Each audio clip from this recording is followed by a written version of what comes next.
Ballpark Nation presents. Welcome to Go Astros, your look at the two-time World Series champions from three guys who have been here since Art Howe had hair. Good morning, everybody. This is Go Astros. Brian Arbor is with us, and Andy Brian got smart, and he got about as far away from the Astros as you can get. So, A, that's a general good idea, and then B, he went to Hawaii, which is an even better idea. So, really, sorry, folks, you're stuck with the less smart on this podcast. But I will note, you're going to Hawaii this week? I'm leaving tomorrow. I'm just expecting Andy to come back with like somehow longer hair with like beads in it. Like I think he's gonna go full native. I think it's good for him. I think he needs that in his life. Mm-hmm. All right, Brian. So it has been a rough week since we last chatted. The Astros have only won 2 games in that period of time, and as is on brand for this season, at least 4 of those losses, they had leads in at some point and did not close it out. So what is happening or what's going on? I don't even know.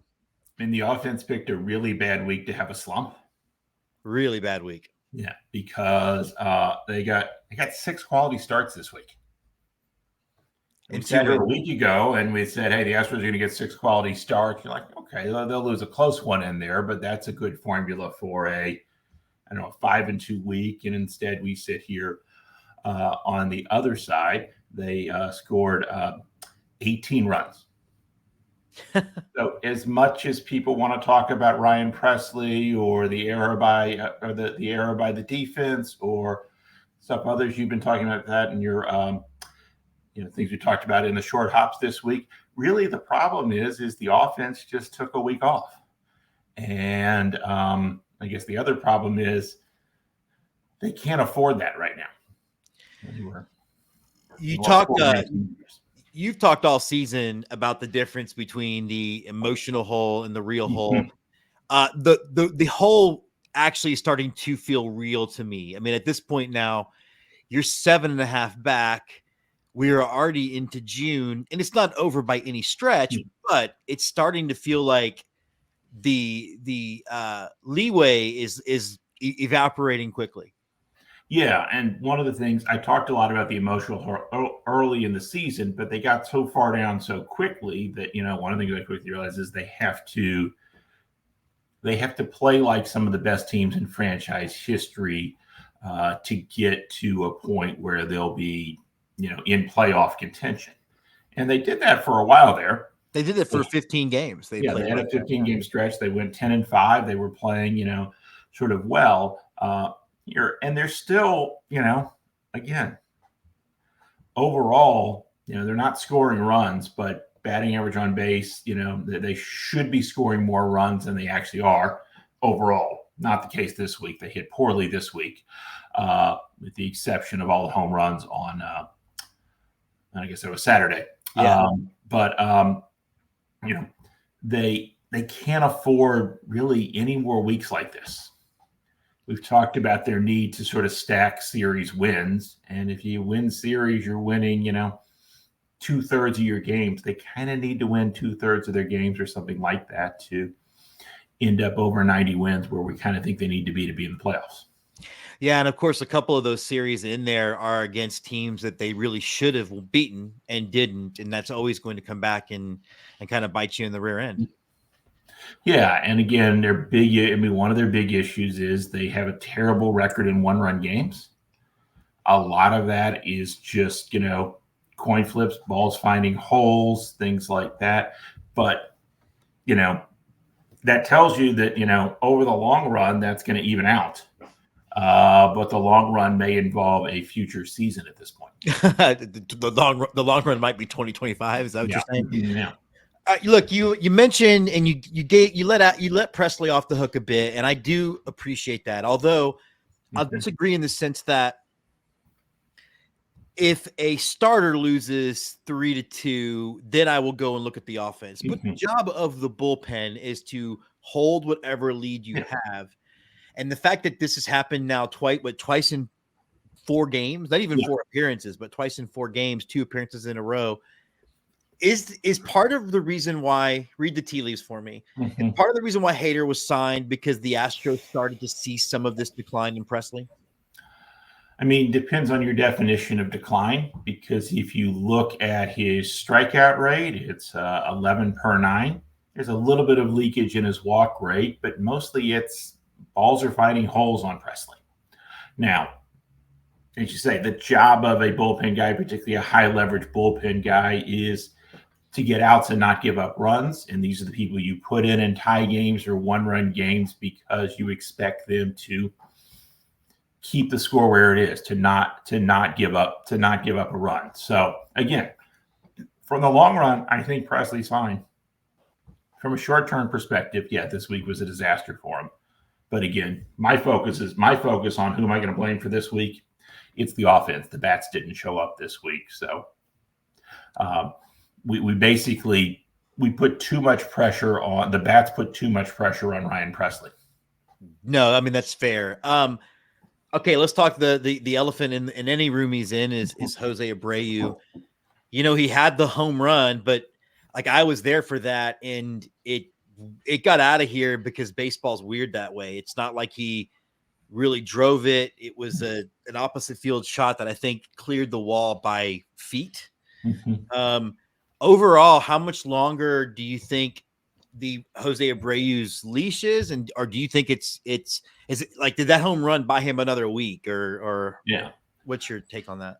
There is one person who can answer that question, and that's the guy who's got to eat his contract. That's the owner. So obviously there's pressure that builds up from the team and from what Joe Espada, Dana Brown, other people in the front office, other of Jim Crane's advisors. It's a very, there's no sort of like single person, I think, is going to go to Jim Crane with that sort of option. But the question becomes sort of how much money. So did it buy him an extra week? I suspect it probably did, because again, this isn't. We would say this about any owner. This isn't a very sort of specific thing. Owners don't like spending money on nothing. Yeah. And they're not unreasonable to want that. So the last person who's it's easy. Again, the last person to say that Jose Abreu's got to go is Jim Crane, because again, it's his money. So did it buy him an extra week? I can't give you an intelligent answer, a true answer on that, because you can only read his tea leaves, and he doesn't talk a lot, which is probably what I do as owner too. But as opposed to the owner in Dallas that runs a football team who can't get off a microphone. Yeah, yes. Definitely. Now Loperfido they're making a concerted effort. He's back in AAA of playing first base. That's probably as big a sign as any that there's at least a conversation happening. Yeah. And again, it also sort of gives you an indication that baseball operations. So what goes on in the minor league system is the least imprint of Jim Crane, and it is the most imprint of Dana Brown, and playing Joe Loperfido at first. And the other thing to note here is that John Singleton probably better at picking up scoops than Jose Abreu, but neither one has good range at first base. So one hope is that you get some better defensive play, some better range at first base, better ability to, get those hard hit balls to first base. That had Abreu played a little better defense in the first game, that might have helped us in that game, because that was, he let a couple balls go through that I think other first basemen would have gotten. Yeah, they weren't exactly errors, but they really were plays that maybe should have been made. Yeah, and I mean, you think you're right too. I think the biggest thing Singleton did bring to the table was he at least made the routine scoops that he needed to make, and that's something that Abreu has struggled with. Yeah, but first basemen have poor range. Yeah, and it's something that is, again, it's an additional thing that's hurt in addition to Abreu's poor bat this season. One of the things that I've been appreciative of Dana Brown this season, well, since his tenure really, is he at least makes an attempt to be more transparent. He will talk about frustrations. He'll talk about needs. I think he's way better about it than well, then the Astros have allowed anybody to be before. I won't say that James Click or Lunau were intentionally vague. It's just that was the policy.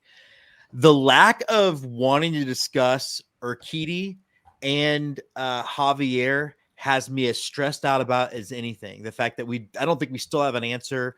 They were waiting for second opinions. Is there any? What would you handicap seeing either of those guys again this season? I mean, the reason you get a second opinion is because you didn't like the first opinion, at least medically. And considering they haven't told us anything, that means either they're seeking a third, fourth, fifth. They're trying to find somebody to say something nicer, or what's likely to what may happen is the next announcement we get is one of those two, possibly both, went through surgery today. So I think that's much more likely than, at the end of the 15 days, Javier will be back on the mound. Hopefully I'm wrong. Hopefully we're just reading the tea leaves wrong, because obviously all we're doing is reading tea leaves. But that they haven't told us anything, that they've blown past their deadline for supposedly telling us something, can't be a good sign. Yeah. Of course, I am reminded of the excellent Curb Your Enthusiasm episode when he kept getting second opinions for everything. I thought that was, I don't know. Anytime I can be reminded of Curb, the day isn't too bad. Looks like Jordan's coming out of it. He's getting on base, but he started to look a lot more like Jordan, particularly Saturday when he was just smoking the baseballs. I was at the game with my father-in-law, and we were both laughing about how, it's one thing for the pitcher not even to look, but the right fielder, just for the right fielder for Minnesota, just turned around and watched. There was no attempt to even drift back. It was as gone as a girl can get, if we're quoting George Strait. Feels good at least to see him starting to hit the ball again. Yeah, absolutely. One of my aesthetically favorite home runs is being in the ballpark and watching an outfielder not move. It's just when the outfielder knows off the bat. And aside, it tells you how desperate the elimination game of the World Series is that Matt Vierling tried to go back on that ball that Jordan hit in Game 6 of the World Series. The one that went 500 feet. Yeah, dude. I don't. Not to mention high. What are you going to do? But anyway, those are my favorites. I saw him hit one 2021 in Yankee Stadium. We just watched Aaron Judge just stand there. Yeah, that's quite impressive. I enjoyed it. Which didn't happen to me, but I enjoyed enjoy watching that. And again, majestic. Yeah. And if you look at Jordan last month, it wasn't that he was getting hits and he was, strikeout rate was sort of normal. It just, he wasn't driving the ball. So it was really good to see him drive the ball on Saturday. And hopefully that portends a really effective month of June driving the ball. Because as good as his swing is, as much as he controls the plate, Jordan doesn't slump that much. It's just, he's off just that much.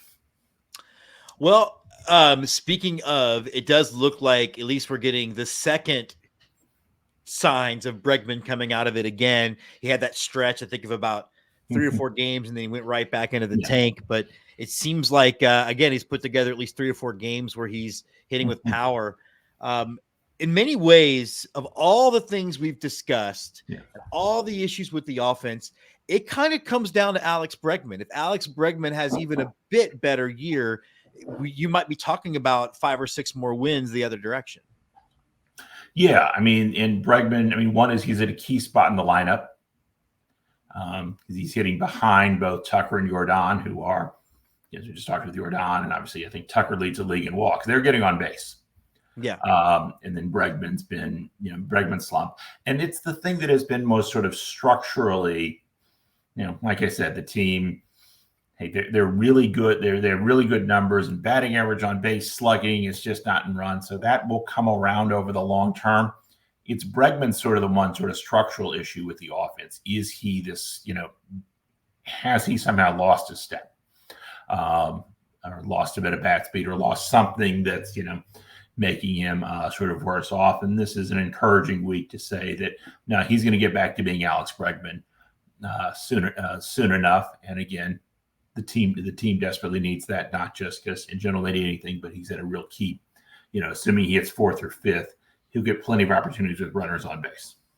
Yeah, and I think the thing that's been the most frustrating is even in the years when he was having his slow starts, he was still able to make productive outs, and he's not even doing that. I mean, we've recorded on the show the number of RBI opportunities he's left on the field and then when you lose by a run, it's easy to go back and be like, if you would just hit it shallow fly ball to center, you maybe score that run. Yeah. Again, in the emotional hole, it feels like he leads the league in pop-ups with runners on base. Right. I suspect that's not actually true, but I don't want to look that up because it feels right. Because it feels right, yeah. Well, let's talk a little bit of good news, though. Jake Meyers, and I have been, I'm able to admit when I'm wrong, and I kind of thought that injury in 2021 had killed his career. It does feel like finally he's back. He's a productive hitter. He's hitting for average. He's hitting for power. He's literally running into center field walls. That was an amazing catch that really just the entire Minute Maid Park held its breath. But in many ways, Jake Meyers is becoming the player you thought he would be since we've been doing this show. Yeah, I've always been a Jake Meyers optimist. And again, I mean, part of that is that he's an outstanding defensive center fielder. There's often too much talk about his arm, which is it's not nothing, but it's your least important skill in the outfield. And the biggest thing about Jake Meyers is he's at 8.2% walk rate. That would be a career high after 7.6 last season. So he's walking more. And more importantly, strikeout rate 19.5%, which is right about, I think, just below league average. So one of the big things when Jake Meyers was sort of slumping and sort of holding down the offense is he'd strike out a ton. Yeah. And, he's able to not only make contact, but he's making really good contact. And when you combine that with his outstanding range in center field, it makes him an exceedingly valuable player.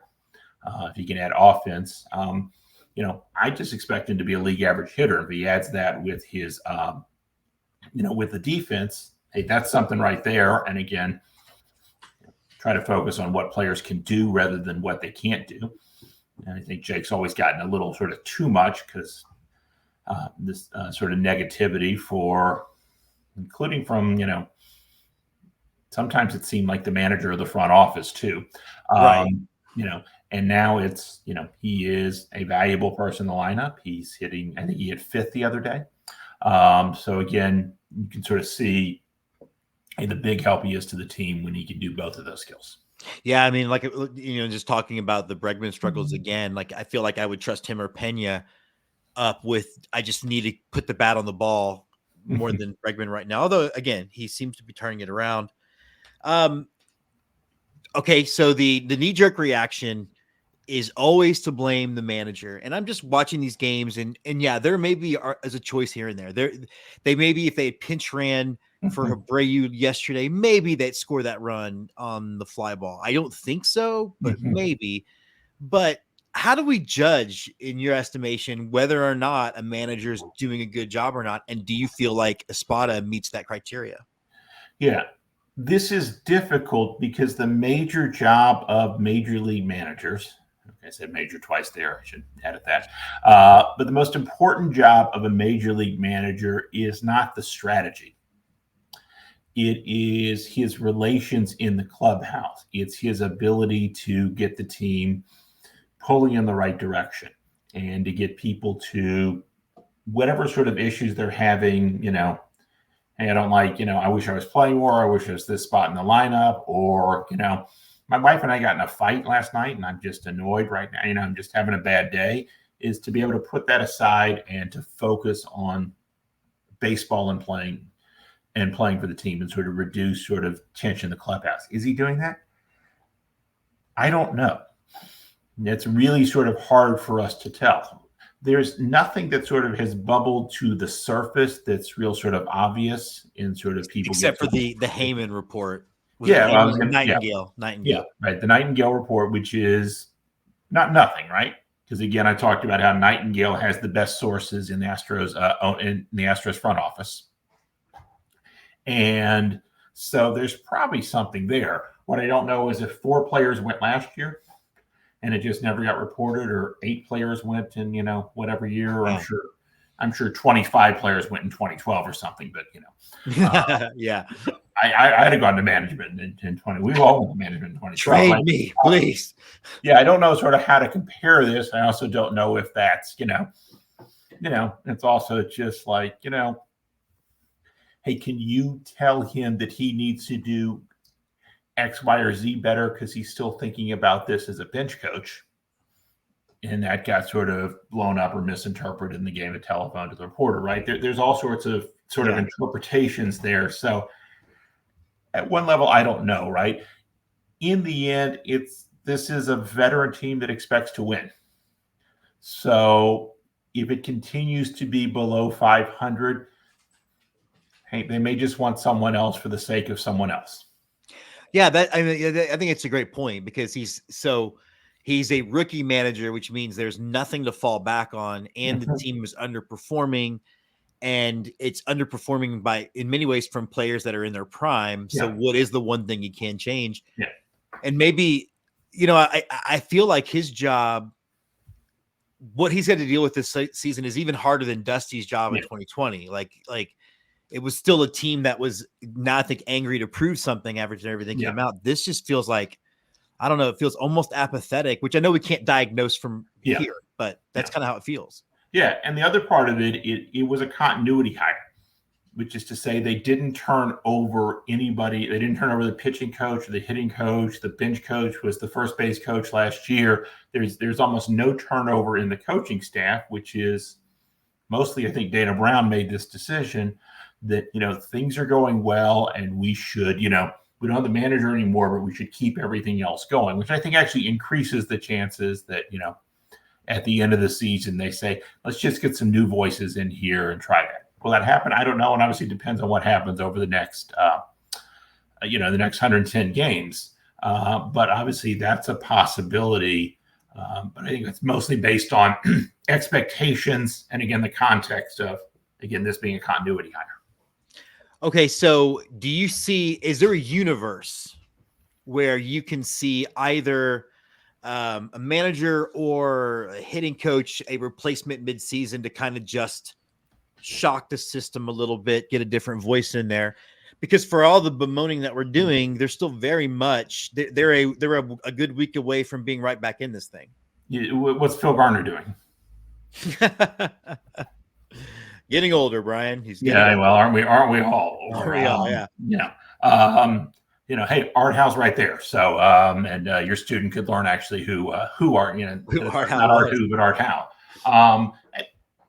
It's all a possibility, right? For the exact reason you said, right? That this team, maybe it needs a jolt. Working against that, right? Jose Altuve, does he seem like a player who's ever needed a jolt in his career? No. Someone who is exceedingly steady, right? Is someone who, it's possible he's thrown a bat or something in a clubhouse at some point in his career, but we've never heard about it, right? It's not someone who I think is emotional mood. Alex Bregman, he's going to work harder because he has a new, this isn't the personality, particularly some of the leaders of this team. So that may not be the right thing. On the other hand, maybe that's just what they need. I mean, again, 2022, I talked about the World Series. We played the Phillies in the World Series that year. And they made a managerial change in June. Yeah. Going from Joe Girardi to Rob Thompson. And that really seemed to be effective and work. The one note is they went from a very different personality. So maybe they want to hire Joe Girardi because that's not Joe Espada's personality. And maybe they're just limited to hiring managers named Joe. Well, looking at the schedule, at least for the month of June, I mean, it's not different than what we were saying before. The Astros have a very favorable schedule this coming month with really just 3 games against the Orioles that screams this could be an issue. And then if you look at Seattle, and Seattle's got looks to be a bit tougher road both in June and in July. So it's still all right there. So at what point do you think the Astros have to start making those decisions about, hey, we are going to become sellers? Or do you think all these one run losses that you always acknowledge as a coin flip, is that also enough reason to say we really are a few bounces from being in a way different position? Yeah, I mean, I suspect it will take a lot for them to make a big decision to blow the team up, in part because they've already spent so much money on 2025. And 2025's got a good core coming back. You can build off. Yeah. Yeah. And so, do you want to sort of, there's no sort of sense that this season has to be the end. There are decisions they need to make, particularly about how to deal with third base in the future.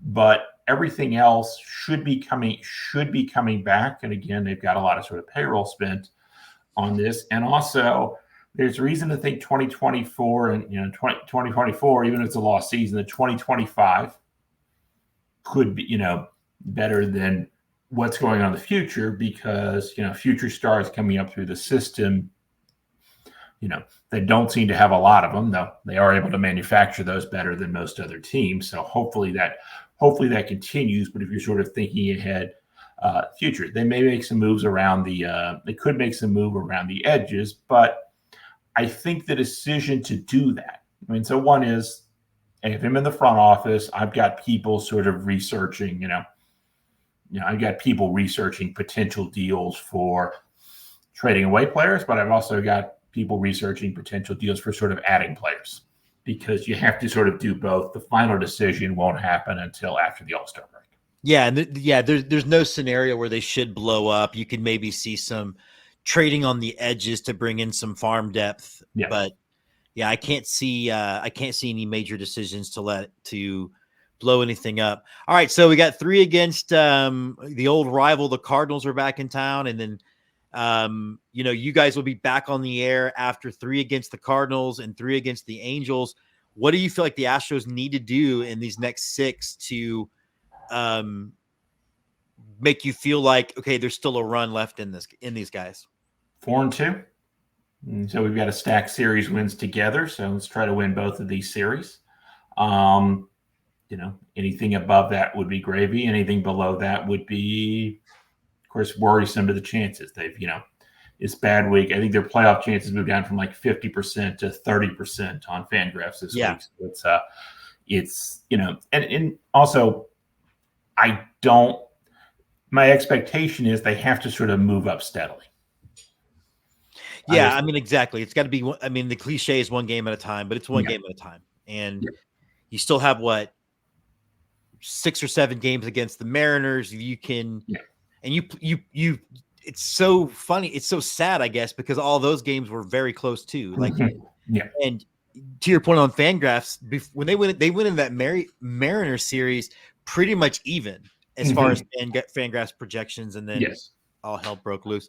All right, that's going to wrap us up today. Before we get out of here, though, I want to do a shout out to She Does It. She's got her show, Breaking Balls Podcast, and she had an interview with Lindsey Hill, who was very much involved in the Trevor Bauer scandal issue. She is this is her first time she's broken the silence on this show, so it's definitely something you should be checking out. Just follow @BreakBallsPod and check it out. And Brian, any last thoughts? Well, one, Emily, despite being a Yankees fan, is an excellent follow, so I recommend that. And we'll forgive her for her Yankees fandom. I'm sure she appreciates that. Yeah.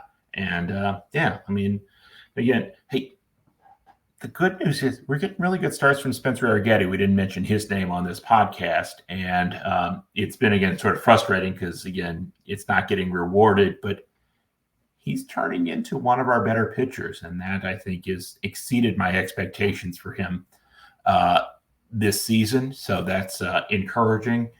May keep it up because rotation depth is an issue. Rotation depth is an issue. We'll see if Andy went native next week, or is it going to be Brian doing the show by himself? I will see everybody back in 2 weeks. And until then, guys, Go Astros. Aloha, Jim. Nice. All right.